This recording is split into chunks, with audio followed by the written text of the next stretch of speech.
Ok, alo mấy mình là bảo mình là mình là khen đi bảo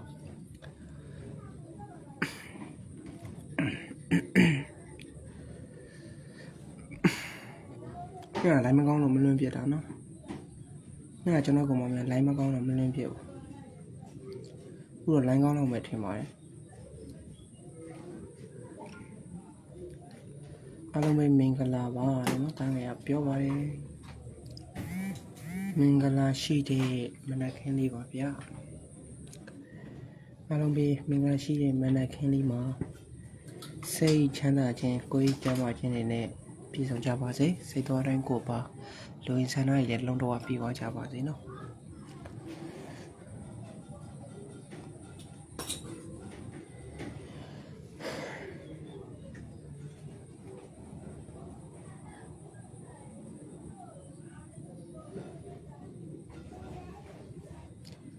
cái alo mấy mèo làm mấy nó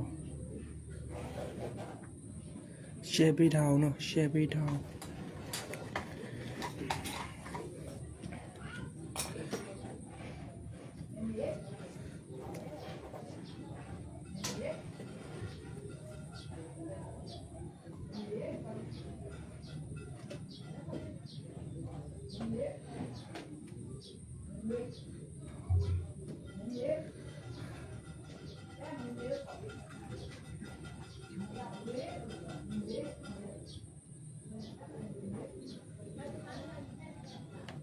đó mua cái này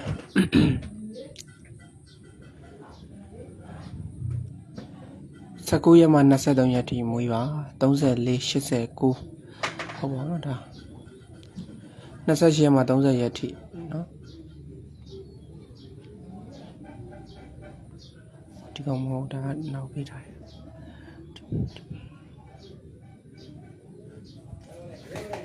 nasi cho mà tống giờ nhà thì mua vào nasi không nasi sáu shit nasi ngà mua theo này nó nasi này ngà mua cái này để mình mua ra cái vậy cái phía dưới này để cô đi买面上来我拿给没呢alo mình cái nào á tại vì lấy chỗ đi của sát thì cái này nó cũng mỏng nhẹ alo mình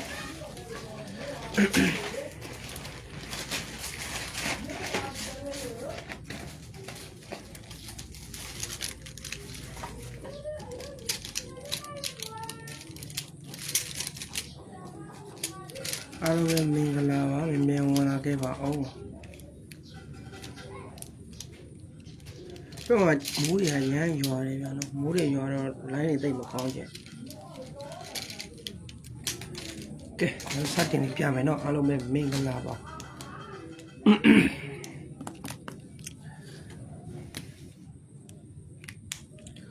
vậy nó cho nó cùng mà mình lấu mày này nó piano lấu mày này thì có gì nó piano vậy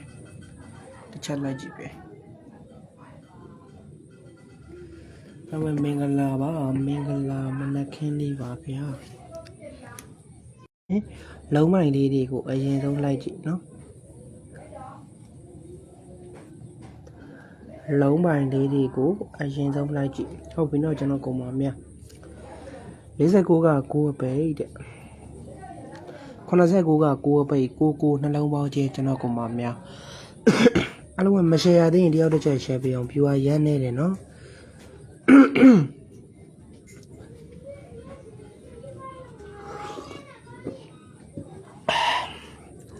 cô nó lâu mau chơi cho nó cười mày bài làm đấy shit thì cả lâu bài shit bài ngủ tao nhá shit số đó shit bài ngủ tao nhá shit số đó shit bài đấy tao nhá shit cả cho nó cùng mà mẹ shit bài tao nhá shit cả cho nó cười mà để shit bài sao giờ tao ngà bài shit tao nó lâu mau chơi shit này tao này vào nó bài làm đấy tết thì cả lâu bàiဟုတ်ပြီနော်ရှစ်ပိုင်းကို38တစ်ပိုင်းကိုတစ်ဘူးဆိုပြီးထွက်တယ်တစ်ဘူးဒီကကျွန်တော်ကိုမှများတစ်အပိတ်ပါ30ဒီက3အပိတ်တစ်3နှလုံးပေါင်းခြင်းတစ်နဲ့3နဲ့ပေါင်းတော့ကျွန်တော်တို့ဘာရမလဲတစ်ရပါတယ်တစ်ဒီကလုံးပိုင်းဖြစ်ပါတယ်ဟုတ်ပြီနော်ပြီးတော့ရန်နေနေတယ်ကျွန်တော်ကိုမှများမ share သေးရင်တယောက်တစ်ချက် share ပေးအောင်နော် like လက်မလေးတွေကိုနှိပ်တယောက်တစ်ချက် share ပေးတယောက် share ရင်တယောက်တက်တယ်နှစ်ယောက် share ရင်နှစ်ယောက်တက်တယ် viewer ကအရန်နေနော်မြန်မြန် share ပေးအောင် ရှစ်ပိုင်ကို3ည8တစ်ပိုင်ကိုတစ်ဘူးတစ်ပိုင်ကိုတစ်ကိုဆိုပြီးထွက်တယ်ဒါဆိုယနေ့မနေ့12နာရီ10မိနစ်အတွက်လုံးပိုင်လေးကျွန်တော်ကိုမှများတစ်ချက်ကြည့်ပြီတစ်ကိုက9ပိတ်တဲ့25က9ပိတ်9 9နှလုံးပေါင်းခြင်း9နဲ့9နဲ့ပေါင်းတော့တန်းငယ်ကြီးပါရမလဲ9ရဲ့9ရဲ့ပေါင်းတော့4ဒီကလုံးပိုင်ဖြစ်တယ်ဟုတ်ပြီနော်မင်္ဂလာပါတန်းငယ်တဲ့မင်္ဂလာပါအားလုံးပဲမင်္ဂလာပါကိုရီမကြီးအားလုံးပဲ share လုပ်ရရင်တစ်ချက်လောက် share ပေးအောင်နော်8ပိုင်ကို3ည8တစ်ပိုင်ကိုတစ်ဘူးတစ်ပိုင်ကိုတစ်ကို4ပိုင်ကိုကျွန်တော်ရဲ့ကွေမာတွေဘာထွက်မလဲပေါ့နော်နောက်ထပ်ကျွန်တော်ရဲ့ကွေမာများလုံးပိုင်လေးတစ်လုံးထပ်ပြပေးမယ်ဟုတ်ပြီနော်နောက်ထပ်လုံးပိုင်လေးတစ်လုံးကျွန်တော်ရဲ့ကွေမာတွေထပ်ပြမယ်မ share သေးတဲ့ကွေမာတွေအားလုံးပဲ share ပေးနော်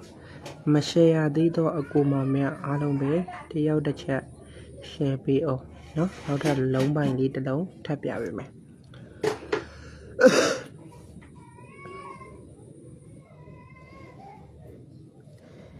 29ကကျွန်တော်ကိုမှများ9ပိတ်ပါတယ်89က9ပိတ်9နှလုံးပေါင်းခြင်း9နှလုံးပေါင်းခြင်းကျွန်တော်တို့ဘာရမလဲ9ရဲ့နှလုံးပေါင်းခြင်းကျွန်တော်ကိုမှများ8ရတယ်8ဒီကလုံးပါ8ပိုင်ကို3ည8ဆိုတော့8ပိတ်18ဒီကကျွန်တော်ကိုမှများ8ပိတ်63က3ပိတ်83နှလုံးပေါင်းခြင်း8ရဲ့3ရဲ့ပေါင်းတော့ကျွန်တော်တို့ဘာရမလဲ1ရတယ်1ဒီကကျွန်တော်ရဲ့ကိုယ်မိုင်အားလုံးပဲလုံးမိုင်ဖြစ်တယ်တစ်ပိုင်ကိုကျွန်တော်ရဲ့ကွေမာတွေတစ်ပူ49ကကျွန်တော်ကိုမှများ9ပိတ်30ဒီက3ညပိတ်9 3ညနှလုံးပေါင်းခြင်း9ရဲ့3ညရဲ့ပေါင်းတော့9ရတယ်9ဒီကကျွန်တော်ရဲ့ကွေမာအားလုံးပဲလုံးပိုင်ဖြစ်တယ်တစ်ပိုင်ကိုတစ်ဘူးတဲ့တစ်ပိုင်9ပိုင်ကိုတစ်9တဲ့ဒါဆို4ပိုင်နဲ့ဘာကြမလဲလုံးပိုင်လေးနော်ဒီနေ့ site ကတော့တားငယ်ကတကောကောင်း site တွေထက်ဟိုပါပေါ့အခွေပေးမှာပါနော်တကောကောင်း site တွေထွက်အခွေကိုဦးစားပေးမယ်နော်အခွေတားငယ်ပေးတဲ့အခွေလေးကိုဒါထိုးခွေရလည်းတိတ်မများအောင်ထုတ်ပေးနေကြတာခဏလောက်ပဲရှိတယ်အဲ့ဒီအခွေလေးကိုထားထိုးပေါက်လိုက်မယ်နော်3ည8ကကျွန်တော်ကိုမှများ8အပိတ်25က9ပိတ်8 5ကျွန်တော်ရဲ့ကိုမှနှလုံးပေါင်းခြင်း8ရဲ့9ရဲ့ပေါင်းတော့ကျွန်တော်တို့ဘာရမလဲ8နဲ့9နဲ့ပေါင်းတော့ကျွန်တော်ကိုမှများ3ဒီကကျွန်တော်ကိုမှရအားလုံးပဲလုံးမိုင်ဖြစ်တယ်8ပိုင်ကို3ည8တစ်ပိုင်ကိုကျွန်တော်ကိုမှများတစ်ပိုင်ကိုဒါကျွန်တော်ရဲ့ကိုမှရအားလုံးပဲတစ်ဘူးဆိုပြီးထွက်တယ်တစ်ပိုင်9ပိုင်ကိုတစ်ကို4ပိုင်3ပိုင်ကိုကျွန်တော်ရဲ့ကိုမှလေထွက်မလားမထွက်မလားတော့မသိဘူးเนาะတန်းငယ်ဟိုပြောချင်တာကအကိုရီမကြီးဒီနေ့မနက်12နာရီ10မိနစ်မှာတန်းငယ်တို့တန်းငယ်အဓိကပြောချင်တာပေါ့နော်ဟိုဒီလုံးကောက်တွေလုံးပိုင်တွေနဲ့အပီးပေါက်တွေကိုမထိုးစေချင်ပါဘူးတန်းငယ်ပေးတဲ့အခွေကနန်းကိုပဲအဓိကထားပြီးကစားစေချင်တယ်เนาะအခွေပါယနေ့မနက်12နာရီ10မိနစ်တော့အခွေပဲပေးမှာပါเนาะအခွေကိုပဲပေးမှာပါเนาะအဲ့ဒါဆိုကျွန်တော်ရဲ့ကိုယ်မိုင်အားလုံးပဲတစ်ချက်လိုက်ကြည့်ပေးနောက်ထပ်1ချိန်လေးပေါ့နော်1ချိန်လေးဒီ1ချိန်ကလည်းတူညီတဲ့1ချိန်လေးပါနော်တူညီတဲ့1ချိန်လေးပါ29ကကျွန်တော်ကိုမများ2ထိပ်တစ်ခွန်က1ထိပ်49ကကျွန်တော်ရဲ့ကိုယ်မိုင်အားလုံးပဲ4ထိပ်နဲ့2 1 4ကျွန်တော်ရဲ့ကိုယ်မိုင်3လုံးပေါင်းခြင်း2ရဲ့1ရဲ့ပေါင်းတော့3ရဲ့4ရဲ့ပေါင်းတော့ကျွန်တော်တို့ဘာရမလဲ3ရဲ့4ရဲ့ပေါင်းတော့ခွန်ရဲ့နက်ခတ်တီ3ညခွန်3ညတီကျွန်တော်ရဲ့ကိုရီမိုင်အားလုံးပဲ1ချိန်ဖြစ်တယ်နော်ခွန်3ညတီကျွန်တော်ခုမှလည်းအားလုံးပဲ1ချိန်ဟုတ်ပြီနော်8ပိုင်းခွန်3ည1ချိန်နဲ့3ည8ဆိုပြီးထွက်တယ်တိရှိတီကကျွန်တော်ကိုမှများတစ်ထိပ်89ကခွန်ထိပ်3ည8ကကျွန်တော်ရဲ့ကိုရီမိုင်3ညထိပ်နဲ့1ခွန်3ည3လုံးပေါင်းခြင်း1နဲ့ခွန်နဲ့ပေါင်းတော့ကျွန်တော်တို့ဘာရမလဲ1ကခွန်ရဲ့ပေါင်းတော့ဒီတကားလေးပိတ်တော့ဒီတကားလေးပိတ်1ရဲ့ခွန်ရဲ့ပေါင်းတော့ကျွန်တော်ကိုမှများ1ရဲ့ခွန်ရဲ့ပေါင်းတော့8နဲ့3ညနဲ့ပေါင်းတော့ကျွန်တော်တို့ဘာရမလဲ8ပဲရတယ်တဲ့8ရဲ့နက်ခတ်တီ1ပါ8တစ်ဒီကျွန်တော်ရဲ့ကိုယ်မိုင်အားလုံးပဲ1ချိန်ဖြစ်တယ်8တစ်ချိန်1ပိုင်ကို1ဘူးဆိုပြီးထွက်တယ်ဟုတ်ပြီနော်8တစ်ချိန်1ပိုင်ကိုကျွန်တော်ရဲ့ကိုယ်မိုင်ဘာထွက်လဲ1ဘူးဆိုပြီးထွက်တယ်ဒါဆိုတစ်ချက်ကြည့်49ကကျွန်တော်ကိုမှများ4ထိပ်63က6ထိပ်1ဘူးဒီကျွန်တော်တို့1ထိပ်နဲ့461ကျွန်တော်ကိုမှများ3လုံးပေါင်းခြင်း4ရဲ့6ကပေါင်းတော့3ညပါ3ညရဲ့1ကပေါင်းတော့ကျွန်တော်တို့ဘာရမလဲ1ရတယ်1ရဲ့နက်ခတ်တီ18တီ1ချိန်ဖြစ်တယ်9ပိုင်း18ချိန်ကိုကျွန်တော်ရဲ့ကိုယ်မကြီးဘာထွက်လဲ19ဆိုပြီးကျွန်တော်ရဲ့ကိုယ်မကြီးထွက်ရှိလို့အောင်မြင်ခဲ့တယ်ပြောကအရန်နေတယ်နော် ငယ်လိုက်လုံးရတိတ်စင်မပြေဘူးဖြူကတော်တော်နဲတယ်ဗျာနော်အဲ့လိုကြီးဖြူကနဲတာကြောင့်လည်းတိတ်ပြီးတော့မโอเคဘူးနော်ကိုပိုင်းတစ်ရှိချင်းကို19ဆိုတော့3ညပရိတ်ထွက်တယ်ဒါဆိုကျွန်တော်ရဲ့ခွေမာတွေဒီ4ပိုင်း3ပိုင်းနဲ့တွဲပြီးကြမယ်1ချိန်ပေါ့3ည8ကကျွန်တော်ကိုမာများ3ညထိတ်30ထိ3ထိတ်19ကကျွန်တော်ရဲ့ခွေမာအားလုံးပဲ1ထိတ်နဲ့3ည31ကျွန်တော်ကိုမာများ3လုံးပေါင်းနေဖြစ်တယ်3ရဲ့3ရဲ့ပေါင်းတော့3ပါ3ရဲ့1ကယ်ပေါင်းတော့ကျွန်တော်တို့ဘာရမလဲ3ရဲ့1ကယ်ပေါင်းတော့ကျွန်တော်တို့4ရတယ်4ရဲ့နှစ်ခတ်ဒီနှစ်4နှစ်ဒီကျွန်တော်ရဲ့ခွေးမိုင်းအားလုံးပဲ1ချိန်ဖြစ်ပါတယ်တဲ့4နှစ်ဒီကျွန်တော်ရဲ့ခွေးမိုင်းအားလုံးပဲဘာဖြစ်လဲ1ချိန်ဖြစ်တယ်တဲ့ဟုတ်ပြီနော်အဲဆိုကျွန်တော်ရဲ့ခွေးမိုင်းအားလုံးပဲတန်းငယ်ကိုရီမတွေကိုလိုက်ရှိုးမစခင်တည်းကပြောတယ်နော်ဒီနေ့မှာနော်အပီးပေါက်တွေလည်းမထိုးစေခြင်းထိတ်စီးနောက်ပိုက်လည်းမထိုးစေခြင်းနော်အပီးပေါက်1ချိန်တွေလည်းမထိုးစေခြင်းထိုးစေခြင်းတာဗာထိုးစေခြင်းလဲတန်းငယ်ကြီးဆိုရင်တန်းငယ်ထိုးစေခြင်းတာဒီနေ့မနက်12နာရီ10မိနစ်မှာအခွေကိုကစားစေခြင်းတယ်တန်းငယ်ထုတ်ပေးခဲ့မယ်အခွေကိုကစားစေခြင်းတယ်ဟုတ်ပြီနော်တန်းငယ်ထုတ်ပေးခဲ့မယ်အခွေကိုကျွန်တော်ရဲ့ခွေမိုင်းအားလုံးပဲကစားစေခြင်းတယ်တစ်ချက်လိုက်ကြည့်ပေးပါလိုင်းမကောင်းဘူးလေမောင်လေးရဲ့လိုင်းကောင်းပါတယ်မောင်နော်ကျွန်တော်လိုင်းမကောင်းလို့ညမလွင့်အောင်ဒီမနက်စောကြီးမှာတက်လွင်တာလိုင်းမကောင်းလို့နော်လိုင်းမကောင်းလို့မနက်ကမလွင့်ဘူးညမလွင့်ဘူးဒီမနက်စောကြီးမှာတက်လွင်တာနော်လိုင်းမကောင်းလို့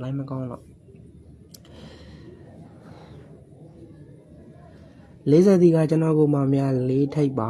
ဟုတ်ပြီနော်တစ်ခွန်ကကျွန်တော်တို့ခွန်ကပိတ်49ကကျွန်တော်ကိုမှများ9ပိတ်အခုကောင်းပါတယ်မကောင်းလို့လားမသိဘူးနော်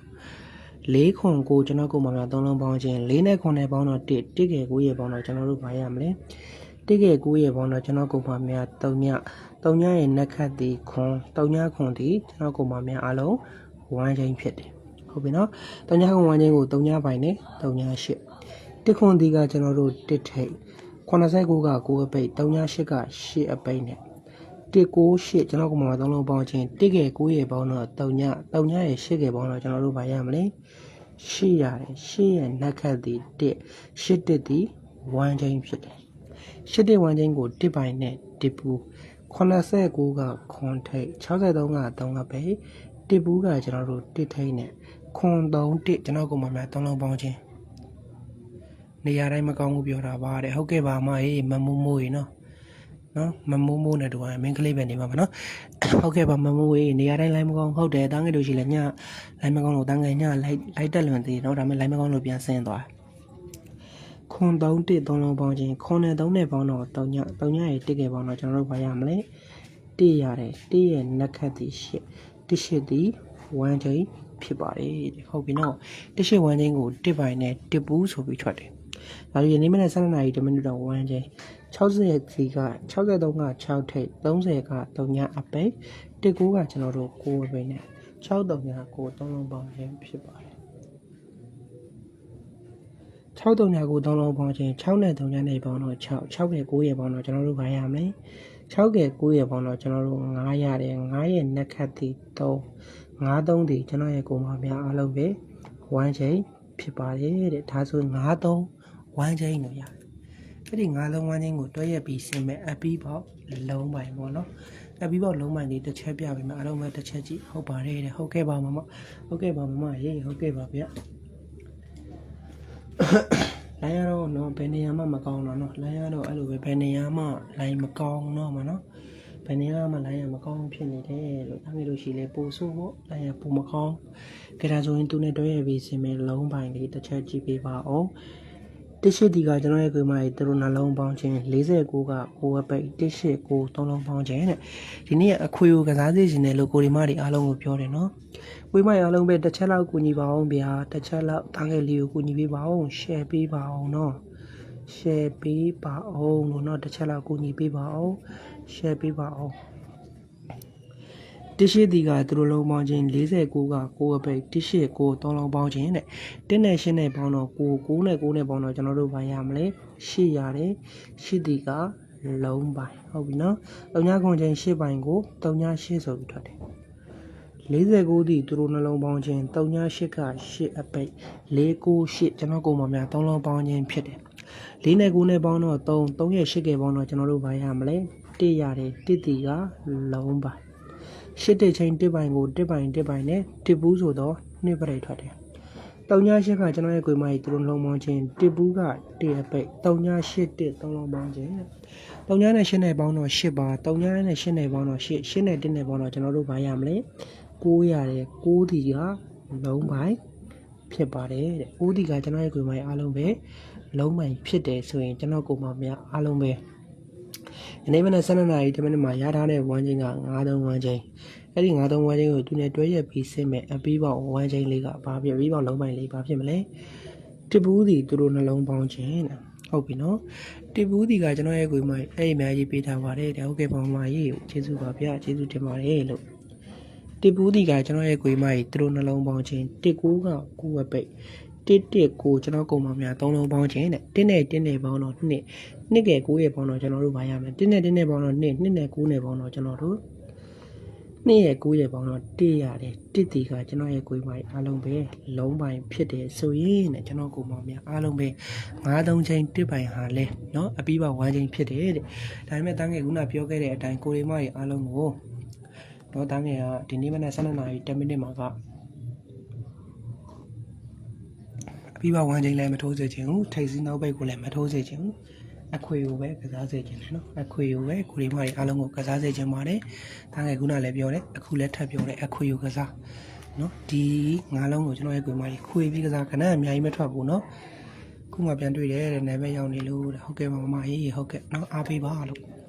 အားပေးတဲ့ကိုရီမတွေကျေးဇူးတင်ပါတယ်မနက်က1-9အောင်တယ်ညနေပိုင်း2-5မွေးကနန်းထွက်တယ်1-9တော့ကလာယူတဲ့သူအကုန်ပေါက်တယ်နော်ဒီနေ့မနက်7:00နာရီ10မိနစ်အတွက်1-9အောင်မြင်တဲ့ site နဲ့ share all 2ကွက်ပေါ့နော်1-9အောင်မြင်တဲ့ site နဲ့ share all 2ကွက်ဒီကအားလုံးကိုစေတနာဖြင့်သာကူညီပါတယ်ပေါင်းရင်ကိုဒီမတွေပေးခြင်းနဲ့စေတနာကြီးမဟုတ်ဖို့လေးတက်နိုင်တဲ့လောက်ပဲပေးနော်ဒါကိုဒီမတွေတခါတည်းပြောတယ်တန်းငယ်ဘယ်လိုလူမျိုးလဲဆိုတာတော့တန်းငယ်နဲ့လက်တွဲတဲ့သူမှန်သမျှအကုန်သိပါတယ်နော်ပေါင်းရင်ကိုဒီမတွေပေးတယ်မဟုတ်ဖို့တက်နိုင်တဲ့လောက်ပဲပေးခြင်းတဲ့လောက်ပဲပေးဟုတ်ပြီနော် all 2ကွက်ထပ်ပေးမယ်နော်1-9လို့နော်လိုက်ရမကောင်းတော့ဘူးနော်အောင်မြင်ခြင်းနဲ့တန်းငယ်နဲ့ထပ်ပြီးလက်တွဲခြင်းနဲ့ဆိုရင်တန်းငယ်ရဲ့ဖုန်းနံပါတ်66ခွန်293 398ကိုအားလုံးပဲဟိုင်းထားနော်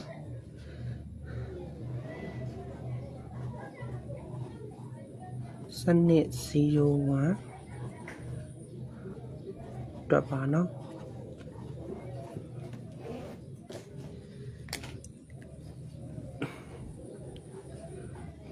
တင်ဟင်း3 4ဟာခွေပါနော်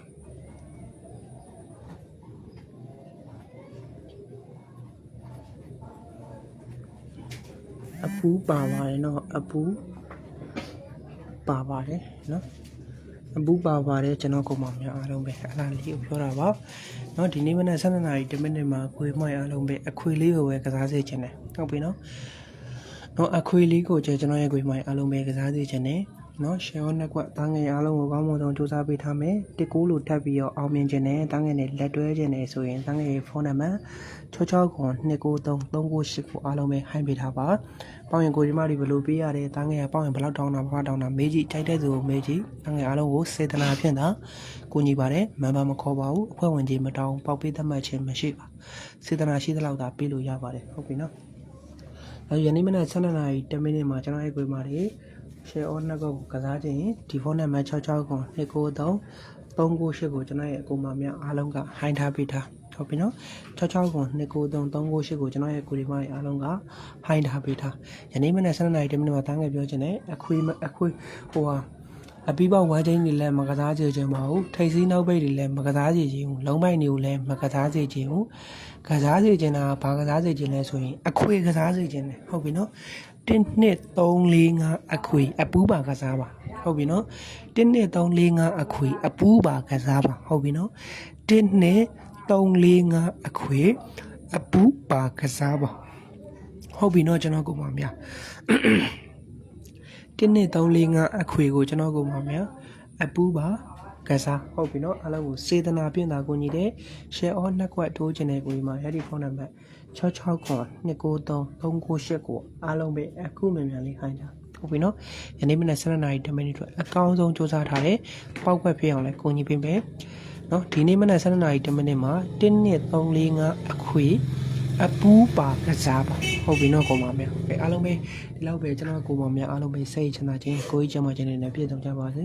စိတ်သွားတိုင်းကိုပါလိုရင်းဆန္ဒတွေလည်းလုံးလုံးပြေဝကြပါစေလို့တန်းငယ်ကဆွမကောင်တောင်းပေးရင်လက်ရှိုးလေးကိုနံပါတ်ပဲရန်နာခွင့်ပြုပါအားလုံးပဲကျွန်တော်ရဲ့ကိုကြီးမအားလုံးပဲဘိုင်ဘိုင်ပါအားလုံးပဲကိုစိတ်နှပြရှင်လန်းချမ်းမြေ့ကြပါစေဗျာ